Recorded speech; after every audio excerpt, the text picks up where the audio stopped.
বিসমিল্লাহির রহমানির রহিম। দেশ গড়ার পরিকল্পনা, এই অনুষ্ঠানের সম্মানিত সভাপতি জনাব রুহুল কবির রিজভী, মঞ্চে উপস্থিত জয়েন্ট সেক্রেটারি সোহেল সহ আমার সামনে উপস্থিত আলোচকবৃন্দ এবং ছাত্র দলের প্রিয় ভাই ও বোনেরা, আসসালামু আলাইকুম।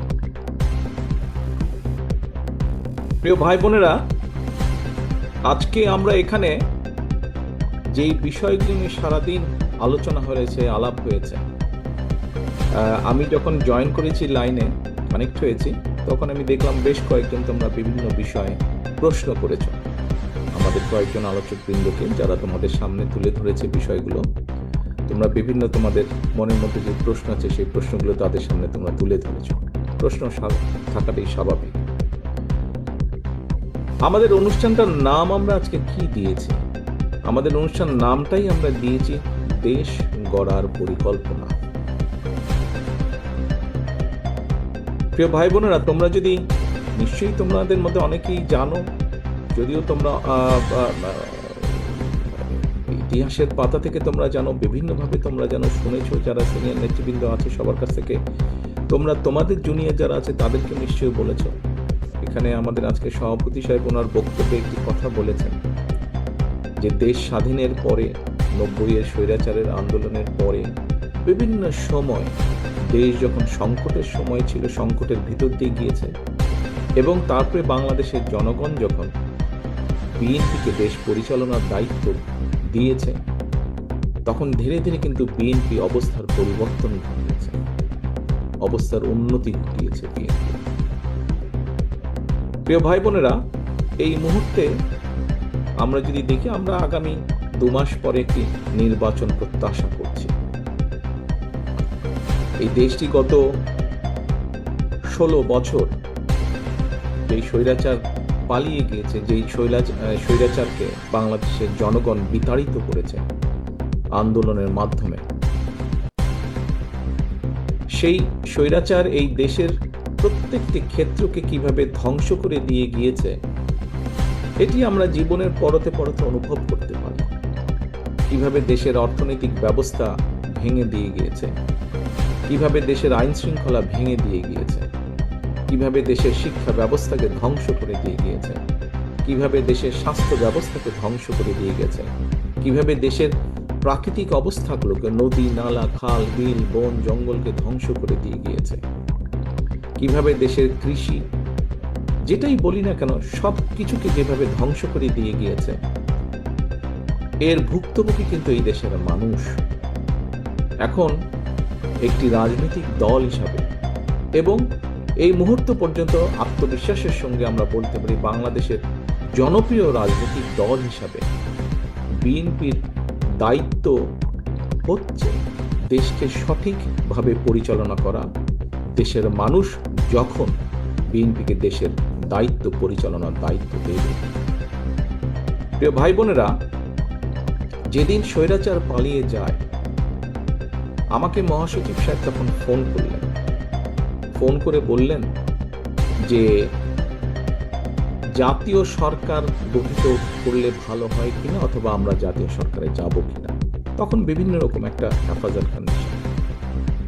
আমি তখন বলেছিলাম যে আমরা জনগণের রায় মাথা পেতে নেব, আমরা জনগণের কাছে যাব, আমরা জনগণ যে সিদ্ধান্ত দেবে তাই আমরা মাথা পেতে নেব।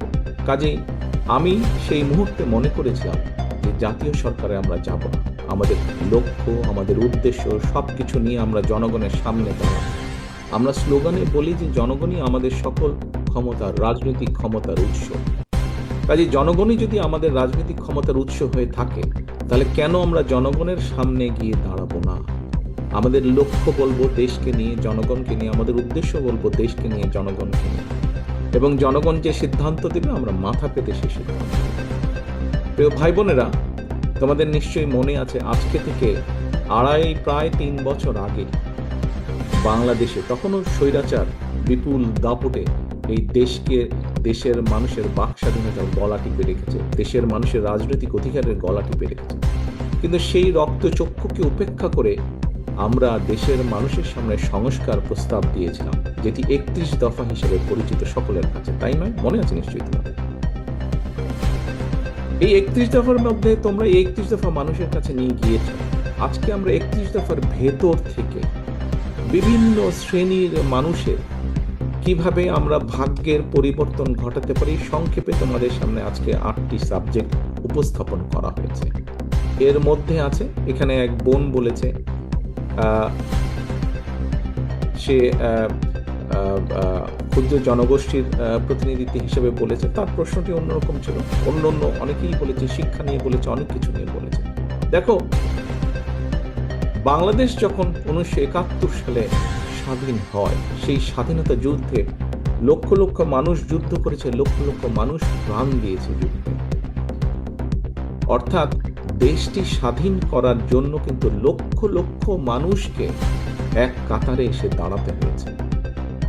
আজকে আমরা দেশ গড়ার পরিকল্পনা, এই কাজটি যদি আমাদেরকে সফল করতে হয়, সারাদিন যে সকল বিষয় নিয়ে তোমরা আলোচনা করলে, এই কাজগুলোকে নিয়ে যদি আমাদের সফল করতে হয়, অর্থাৎ দেশকে যদি সামনে নিয়ে যেতে হয়, মানুষকে যদি তার অবস্থান পরিবর্তন করে ভালো অবস্থানে নিতে হয়, তাহলে আমাদের সকলকে কাঁধে কাঁধ মিলিয়ে কাজ করতে হবে। আমি গত 5ই আগস্টের পর থেকে আমি গত প্রায় 1 বছরের বেশি সময় ধরে বলে আসছি যে আমাদের সামনের সময়গুলো কিন্তু খুব ভালো নয়। সামনে অনেক কঠিন সময়ে অপেক্ষা করছে আমাদের জন্য। বিভিন্নভাবে বিভিন্ন রকম ষড়যন্ত্র বিভিন্ন জায়গায় হচ্ছে। এই ষড়যন্ত্র রুখে দিতে পারে এই দেশের জনগণ, এবং এই ষড়যন্ত্র জনগণকে নিয়ে সাথে রুখে দিতে পারে বিএনপি, বাংলাদেশ জাতীয়তাবাদী দল।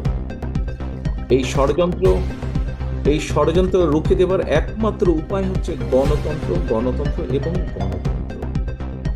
আমরা যদি গণতন্ত্রকে প্রতিষ্ঠিত করতে পারি, যে কোনো মূল্যে জনগণের মতামতকে প্রতিষ্ঠিত করতে পারি, তাহলে অবশ্যই অনেক ষড়যন্ত্রকে আমরা রুখে দিতে পারব।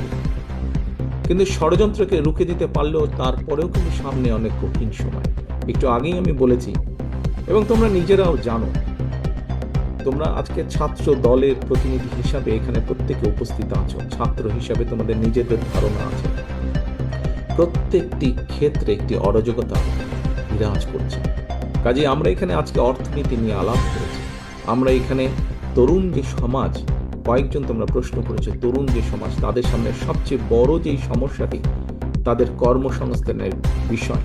এই কর্মসংস্থানের বিষয় নিয়ে আমরা আজকে এখানে আলাপ করেছি।